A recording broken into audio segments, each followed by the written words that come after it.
সুইজারল্যান্ডের গ্রামগুলো এত সুন্দর কেন এবং সেখানকার মানুষ কেমন জীবনযাপন করে আর সেখানকার লোকেরা কী ধরনের ব্যবসা করে? ইউরোপীয় মহাদেশের অন্যান্য দেশের তুলনায় সুইজারল্যান্ডে জীবিকা নির্বাহের জন্য কৃষি জমি খুবই কম, কারণ সুইজারল্যান্ডের বেশিরভাগ অংশই পাহাড়ে অবস্থিত। এখানকার জলবায়ু খুবই ঠান্ডা এবং তা সত্ত্বেও এখানকার লোকেরা খুব বড় পরিসরে কৃষিকাজ আর পশুপালন করে এবং এখানে কৃষিকাজের জন্য আসে। আধুনিক প্রযুক্তি ব্যবহার করা হয় এখানে। সুইজারল্যান্ডের আবহাওয়া বেশ মনোরম, কিন্তু শীতকালে এখানে জীবন খুব কঠিন হয়ে পড়ে। এখানকার বেশিরভাগ গ্রামবাসী প্রচুর পরিমাণে ভেড়া এবং গরু পালন করে।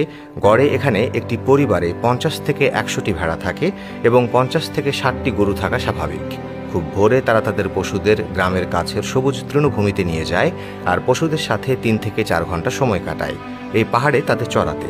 বন্ধুরা, এখানে আপনারা দেখতে পাচ্ছেন যে এখানকার গ্রামগুলো বেশ উন্নত। আজকের ঘরগুলির নকশা প্রাচীনকালের মতোই, পুরো গ্রামটা দেখতে একই রকম। গ্রামের রাস্তাঘাট সম্পূর্ণরূপে সঠিক পরিকল্পনার মাধ্যমে নির্মিত। এ কারণে পুরো গ্রামটি খুব সুন্দর এবং উন্নত দেখায়। গ্রামের অনেক পরিবার যাদের জমি কম, তারা গরু ও ভেড়ার উপর বেশি নির্ভরশীল। তারা ভেড়া থেকে মাংস পায় এবং গরুর দুধ থেকে পনির, চকলেট এবং মাখন তৈরি করে কাছাকাছি বাজারে বিক্রি করে। সুইজারল্যান্ডে দুগ্ধজাত পণ্যের ব্যাপক চাহিদা রয়েছে। এখানকার পনির এবং চকোলেট সারা বিশ্বে বিখ্যাত এবং এখানকার চকোলেট সারা বিশ্বে বিক্রিও হয়। এ কারণে এখানকার গ্রামবাসীরা ভালো আয় করে এবং তারা সবাই সুইজারল্যান্ডের শহরে বাস করে আর ইউরোপের অন্যান্য দেশে বিক্রি করে প্রচুর লাভ হয়, যা এখানকার কৃষকদের সরাসরি লাভবান করে। এবং যারা চাষাবাদ করেন তারা তাদের উৎপাদিত পণ্য সরাসরি এখানকার কৃষক বাজারে বিক্রি করেন, তাও ভালো দামে। এই ভিডিওতে আপনি দেখতে পাচ্ছেন সুইজারল্যান্ডের প্রতিটি গ্রামের কাছেই আপনি কৃষক বাজার অর্থাৎ সবজির বাজার পাবেন। এই কৃষক বাজারগুলি এমন জায়গায় অবস্থিত যেখানে কাছের গ্রামের লোকেরা সহজেই সেখানে গিয়ে পণ্য বিক্রি করতে পারে।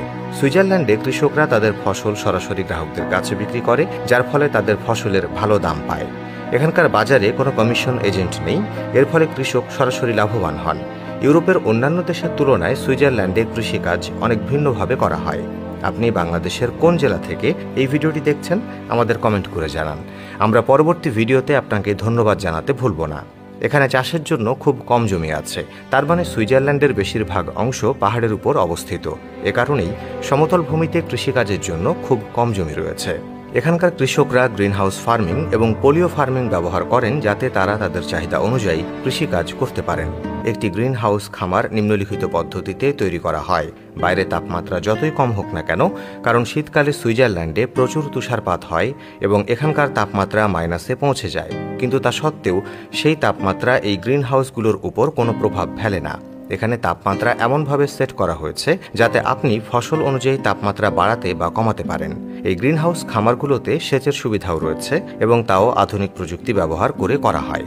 গ্রিনহাউস চাষের মাধ্যমে কম জমিতে উচ্চ ফলন এবং সর্বোত্তম মানের ফসল উৎপাদিত হয়, যা সুইস কৃষকদের ভালো লাভ দেয়।